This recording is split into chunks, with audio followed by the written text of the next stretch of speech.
فیصل واڈا صاحب، اتنا بڑا منرل سمٹ ہوا آج اسلام آباد میں، وزیر اعظم صاحب نے بھی خطاب کیا، آرمی چیف نے بھی خطاب کیا، لیکن آپ نے جو آج ٹویٹ کیا ہے وہ بڑا انٹرسٹنگ ٹویٹ ہے. آپ شہباز شریف صاحب جو ہیں ان کو آپ نے کافی آڑے ہاتھوں لیا ہے، اور آپ کہہ رہے ہیں کہ یہ 14 ایکسپائرڈ جماعتیں پاکستانیوں کی بہتری میں ناکام ہو چکی ہیں، اور آگے چل کے آپ کہہ رہے ہیں کہ آپ 14 ایکسپائرڈ جمہوری لیڈر صرف اپنی جیب بھرنے کا سوچتے ہیں، آپ پاکستان کے بارے میں نہیں سوچتے. تو یہ جو بڑے بڑے معاہدے کر رہے ہیں، اور کل چین کے نائب وزیر اعظم آئے ہوئے تھے، آج سعودی عرب کے ایک منسٹر آئے ہوئے تھے جن کا انہوں نے استقبال بھی، تو یہ بڑی بڑی جو ایونٹس ہو رہے ہیں ان سے آپ بالکل بھی امپریس نظر نہیں آ رہے. بہت شکریہ میر صاحب. میر صاحب میں 2 منٹ لوں گا.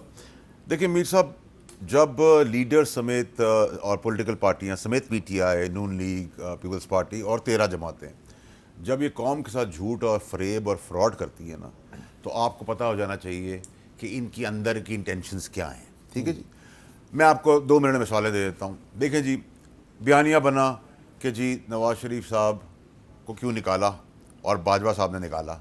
آصف خواجہ صاحب نے کہا کہ ووٹ ایکسٹینشن کا باجوہ صاحب کو، نون لیگ کے چیئرمین صاحب میاں نواز شریف نے ڈنڈے کے زور پہ بلینک چیک دے کے کروایا. اس کا مطلب قوم کو جو نیریٹو بیچا گیا وہ جھوٹ، فریب، فراڈ تھا.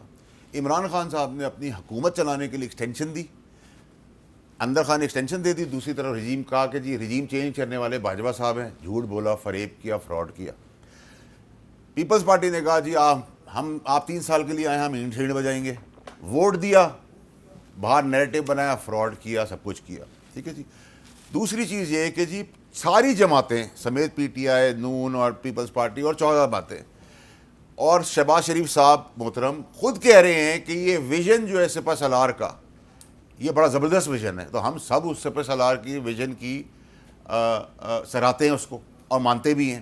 لیکن سوال یہ ہوتا ہے کہ یہ 6 مہینے میں چیف آف آرمی اسٹاف کے پاس پاکستان کی بہتری کا ویژن ہے، لیکن 35 سال، 5 سال اور 20 سال حکومت کرنے والی ساری پولیٹیکل پارٹی کے پاس یہ ویژن کیوں نہیں ہے؟ اس کا ایک سمپل ریزن ہے، چیف آف آرمی اسٹاف جو ہے وہ پاکستان کا سوچ رہے ہیں، اپنی جیب کا نہیں سوچ رہے. باقی ساری پولیٹیکل پارٹیاں اپنی جیب کا سوچتی ہیں، پاکستان کا نہیں سوچتی. ٹھیک ہے، سمجھ آ گئی.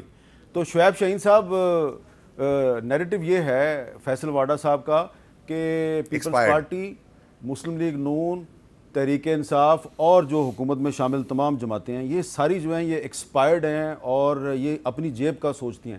تو یہ آپ کو لگ رہا ہے کہ آنے والے دنوں میں یہ نیریٹو جو ہے یہ اس کو کافی بڑھاوا ملے گا کہ P T I, Peoples Party اور مسلم لیگ نون میں کوئی فرق نہیں ہے، یہ ایک ہی تھیلی کے چٹے بٹے ہیں؟ دیکھیں، پی ڈی ایم کی جماعتوں میں تو کوئی فرق نہیں. ان کا دور اقتدار آپ نے دیکھ لیا، انکلوڈنگ پاکستان پیپلز پارٹی. جو کچھ انہوں نے کھلواڑ کیا ہماری اسٹیبلشمنٹ کے ساتھ مل کے. پہلا تو میرا اعتراض یہ ہے کہ یہ having a respect chief of army staff کا ترجمہ جو ہم سپہ سالار کرتے ہیں، یہ ایک ہسٹورک ہمارا اسلامی ایک تاریخ کا ایک ہے کہ سپہ سالار کون ہوتا تھا اور کون ہے. جو چیئرمین تحریک انصاف جب وزیر اعظم تھے تو وہ حضرت خالد بن ولید کے حوالے کیوں دیتے تھے؟ وہ تو اس لیے دیتے تھے کہ اس زمانے میں وہ ان کے حوالے سے نہیں دیتے تھے، وہ ایک ریفرنس کے طور پر دیتے تھے کہ حضرت خالد بن ولید کا کیا رول تھا، یا ایک ان کا کیا ایک ہی سپہ سالار ہوتا تھا. اور یہ ایک ہمارا اسلامک ورڈ کا ایک ہسٹوریکل نیم ہے، اس لیے اس کو اردو ترجمہ کرتے ہوئے ہمیں احتیاط کرنی چاہیے. میری رائے ہے، آئی مائٹ بی رانگ.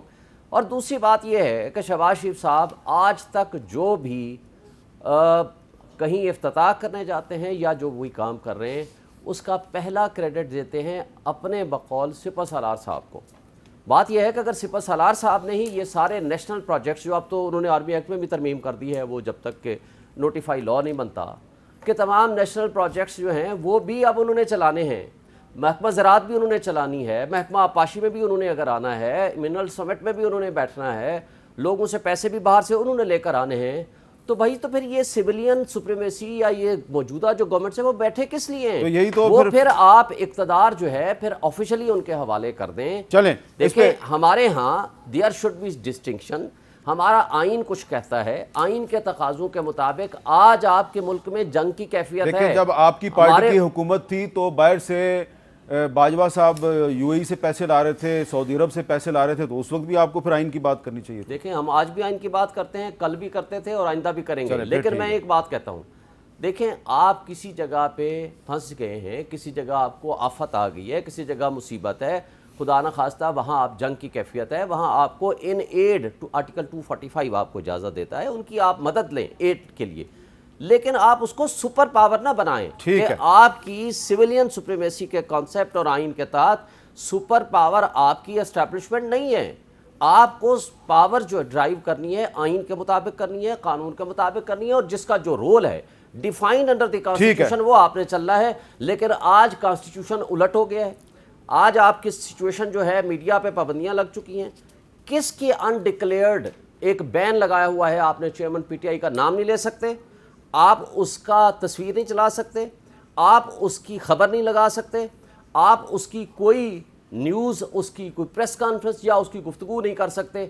ملک میں آئین کی جس طرح پامالی اور قانون کی جس طرح دھجیاں اڑائی جا رہی ہیں، میں سمجھتا ہوں کہ ماضی میں اس کی مثال کم سے کم ہم نے مشرف کے خلاف تحریک چلائی تھی، یہ کچھ ہم نے نہیں دیکھا تھا. یہ ہمیں سب سے پہلے سوچنے کا مقام ہے. اور مجھے آپ کے توسط سے آج مجھے یہ شک ہونے لگ گیا ہے، یہ جو انہوں نے 20 روپے پیٹرول بڑھایا ہے نا، اس کا مطلب ہے کہ اگلے 60 دن یا 90 دن میں الیکشن کوئی نہیں ہونے جا رہا.